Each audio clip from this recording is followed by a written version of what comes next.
This is Carol Hassen. She's our curator of exhibitions here, and she's going to talk a little bit about the work we have on display this month. Thank you, Carol. You're welcome. As I mentioned earlier, we have 3 artists in this particular show called Feminine Voices in Clay. Again, the idea was to pick 3 artists that are doing sculptural work in clay on a contemporary level, and to see what it is that they're thinking about and how they're executing what it is that they're thinking about. This particular artist is Sandi Bransford. She's from Bothell, and she has, I had seen her work before in other places, and she's mostly known, these are her newer pieces, for the pieces you see behind that are the twins.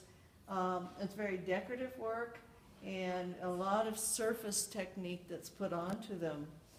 This grouping right here in front of us is one of her most recent groups, and I found it interesting to look at because I think to think about doing each one of these petals individually is a little bit on the mind-boggling side.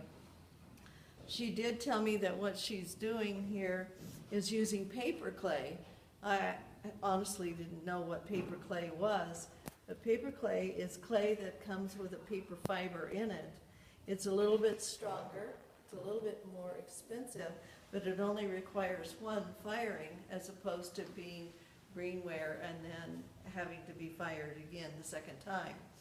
So she can mount each one of these pieces onto the greenware. If it dries out a little bit too much, she said, because it's fiber, along with the clay, that she can make it adhere better at even re-wetting it a little bit.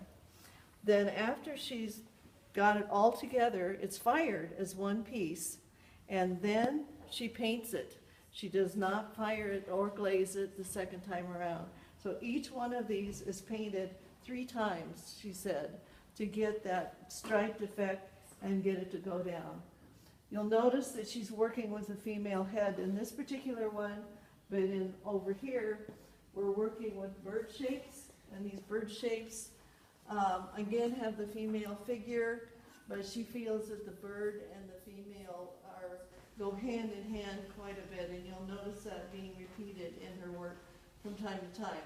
She also puts into it objects, like this particular one has a heart, and then leaves negative spaces, which are not only good for helping with the firing, but make it visually more interesting to look at. She's been doing this kind of work and has moved to clay, paper clay, only recently, but she's been working in clay for a long time. However, she said that her master's degree actually was in painting and drawing and not in clay. But she's finding that the sculptural work is so encouraging for her to do that she can create not only the painting but as well as the sculptural pieces with her work.